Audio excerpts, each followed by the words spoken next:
আরও একটা নতুন ব্লগে তোমাদের সবাইকে অনেক অনেক স্বাগত। আর আমি লীনা আজকেও রান্নাঘর থেকেই আরও একটা নতুন ব্লগ স্টার্ট করলাম। আর আজকে রান্নার শুরুতে তোমাদের সঙ্গে শেয়ার করছি সেটা হচ্ছে কুমড়ো ভাজা।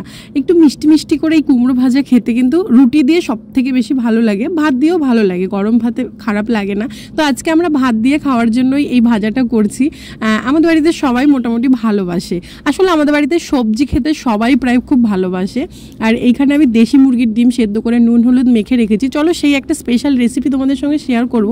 আর এটা দেখো করেছি হচ্ছে ব্রাহ্মী শাক ভাজা, একটু আলু দিয়ে করেছি, ঘি দিয়ে ব্রাহ্মী শাক ভাজা করেছি। এটা নাকি আমি শুনেছি যে বাচ্চাদের জন্য খুব ভালো, কোনো মানে হয় না আমাদের কারোর কোনো কিছু মনে না থাকলে আমরা বলি যে ব্রাহ্মী শাকের রস খেতে হবে, তাহলে একটু যদি বুদ্ধি থাকে। তো আমি বাবানকে ছোটোবেলা থেকে কোনোদিনই খাওয়াইনি, কিন্তু আজকে সকালে যখন ওকে স্কুলে দিয়ে আসার সময় বাজারে ঢুকেছিলাম দেখলাম যে ব্রাহ্মী শাক, কুলেখাড়া শাক এগুলো রয়েছে। তো আমি নিয়ে চলে আসলাম, যে ছোটোবেলায় আমি খেয়েছি, আমার মা করে করে খাওয়াতো ঘি দিয়ে ভাজা, তো খেতে ইচ্ছে হলো বলেই নিয়ে আসলাম। কি হয় না হয় অতটা জানি না, হ্যাঁ নিশ্চয়ই তো এই মানে ভেষজ উপকার তো আছেই, সেটা এইভাবে ভেজে খেলে কতটা কি থাকে ওর গুণাগুণ সেটা আমার জানা নেই, কিন্তু এভাবে ভেজে খেতে বেশ ভালো লাগে, খুব সুন্দর একটা সেন্ট হয়। আর এখানে আমি দেশি মুরগির ডিমের ঝোল করবো আজকে, একটু অন্যরকমভাবে। তোমরা রেসিপিটা দেখো, আশা করি তোমাদের ভালো লাগবে। অন্যরকমের এবং সেই সাথে পুষ্টিগুণ সম্পন্ন একটা দেশি মুরগির ডিমের ঝোল করব। দেশি মুরগির ডিমটা তো নুন হলুদ মেখে ভেজে তুলে নিয়েছি, তারপর কড়াইয়ে তেল দিয়ে একটুখানি গোটা গরম মশলা, একটা শুকনো লঙ্কা আর একটু জিরে দিয়ে ফোড়ন দিয়েছি। তো ফোড়নের সুন্দর গন্ধ বেরিয়ে আসলে তার মধ্যে একটু পেঁয়াজ আর আলু দিয়ে দিয়েছি। আর পেঁয়াজটা একটু আগে দিয়ে ভাজা ভাজা করলে হতো, কিন্তু আমি আজকে আলুটা তেলে সুন্দর করে ভেজে ভেজে নরম করব, তো সেই সঙ্গে পেঁয়াজটাও ভাজা হয়ে যাবে বলে আমি একসঙ্গে আলু পেঁয়াজ দিয়ে দিয়েছি। দিয়ে এবার ঢাকা দিয়ে দিয়েছি, গ্যাসের ফ্লেমটা মাঝারি করে, তাহলে ওটা সুন্দর আলুটা নরম হতে থাকবে, প্লাস তেলে ভাজাও হবে। আর এখানে যেটা করছি সেটা হচ্ছে কুলেখাড়া শাক, সেটা দেখে তোমরা অনেকে বুঝতেই পারছো। কুলেখাড়া শাকের গুণাগুণ তো আমার আর নতুন করে বলার কিছু নেই, এটা আমরা সবাই জানি। রক্তাল্পতা রোগের জন্য এটা ভীষণই উপকারী একটা মানে শাক। আর আমার সব থেকে বেশি রক্তাল্পতা সেই ছোটোবেলা থেকে, মানে কোনো দিন মানে আমার হিমোগ্লোবিন ঠিকঠাক হয়নি, সবসময়ের জন্য আমার হিমোগ্লোবিন লেভেল কম, কিন্তু খাওয়া হয় না সেরকমভাবে, ওই খুব কুড়েমি করে আর কি ব্যাপারটা হয়। আজকেও যে বললাম বাজারে গিয়ে দেখতে পেয়েছি, তো কুলেখাড়ার শাক আর ব্রাহ্মী শাক নিয়ে এসেছি। তো কুলেখাড়ার শাকটা আমি কীভাবে রান্না করব? এমনিতে তো বেগুন টেগুন দিয়ে সুন্দর করে ছোটো মাছ দিয়ে রান্না হয় একটু ঝোলঝোল করে, সেটা করি, আবার নিরামিষ করেও করি, আলু বেগুন একটু সর্ষে পোস্ত দিয়ে দারুণ হয় খেতে। তো আমি ভাবলাম আলাদা করে না আর কিছু রান্না করব না, মায়ের শরীর খারাপ, আর ওই মানে কি বলো তো স্কুল থেকে এসে না আর একদম ভালো লাগে না গরমের মধ্যে সেরকম কিছু করতে, আর আমারও তো অতটা শরীর ভালো না। তো আমি ভাবলাম চলো কুলেখাড়া শাকটা তো খেতেই হবে, ডিমের ঝোলটা একটু আজকে অন্যরকমভাবে করি। তো কুলেখাড়া শাকটাকে একদম ঝিরিঝিরি করে কেটে সুন্দর করে ধুয়ে নিয়েছি, আর এদিকে তো আলুটা ভাজা হচ্ছে। আর এই ডিমের ঝোলের জন্য যে মশলাটা বানাবো, সেখানে সামান্য আদা রসুন একটু কাঁচা লঙ্কা আর নিয়েছি 1 চামচ জিরে আর 1 চামচ রাঁধুনি। জিরা আর রাঁধুনিটা আমি সমপরিমাণ নিয়েছি, নিয়ে এবার এটাকে আমি খুব সুন্দর একটা পেস্ট বানিয়ে নেব। এই রাঁধুনি আর জিরে দিয়ে পেঁয়াজ রসুনের কষিয়ে সুন্দর করে তরকারি তোমরা একদিন ট্রাই করে দেখবে, কারণ রাঁধুনির একটা খুব সুন্দর মিষ্টি গন্ধ আছে। তো যে কোনো রান্নায় না মানে একটু রাঁধুনি দিলে দেখবে ফ্লেভারটা খুব সুন্দর হয়, একটু অন্য রকমের হয়।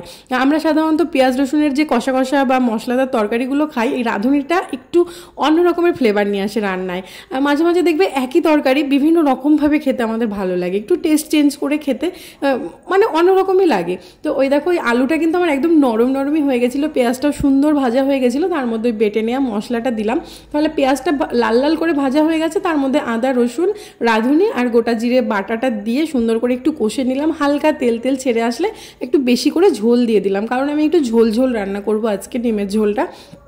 এই দেখো বেশ সুন্দর। আর এখানে কিন্তু আমি শুকনো লঙ্কার গুঁড়ো টুড়ো কাশ্মীরি লঙ্কার গুঁড়ো কোনো কিচ্ছু ইউজ করিনি, আর আমার রান্নাতে তোমরা দেখতেই পাও এখন আমি ওগুলো একদমই ইউজ করি না। মানে আমি ওই একটাই রান্না করি যেটা আর কি আমরা সবাই মিলে খাই, বাবা খায়, বাবার বয়স হয়ে গেছে, তারপরে পাপান খায় এই একই রান্না, তো সেই জন্য চেষ্টা করি লঙ্কার গুঁড়ো বা লঙ্কা বাটা ফাটা না দিতে, ওই কাঁচা লঙ্কা ফেরে ফেরে দিয়ে রাখি। এই হচ্ছে আমার রান্না বান্না। এই দেখো ঝোলটা যখন খুব ভালো করে ফুটে গেছে, তখন আমি এই যে ঝিরিঝিরি করে কেটে নেওয়া কুলেখাড়া শাকটা ওপর থেকে দিয়ে দিলাম, দিয়ে আবার ঢাকা দিয়ে দেবো, খুব ভালো করে মানে একটুখানি ফুটতে দেবো, মিনিট 5 একদম হাই ফ্লেমে ঝোলটা ফুটে উঠলেই এই দেখো কুলেখাড়া শাকগুলো কিন্তু সুন্দরভাবে সেদ্ধ হয়ে গেছে। খুব বেশি সেদ্ধ করলে মানে ব্যাপারটা ঠিক জমবে না, বারবারই বলি শাক কখনোই বেশি সেদ্ধ করে রান্না করা উচিত না। শাক সবসময় রান্না হওয়ার পরেও একটা গ্রিন কালার থাকবে, তবে শাকের টেস্ট থাকবে, কিন্তু এই ঝোলের মধ্যে শাকের যে একটা রস এটা মিশে কিন্তু ঝোলটাও একটা বেশ পুষ্টিগুণ সম্পন্ন ঝোল হয়েছে। এই দেখো খুব সুন্দরভাবে ফুটে মোটামুটি ডিমের ঝোল আমার রেডি হয়ে গেছে।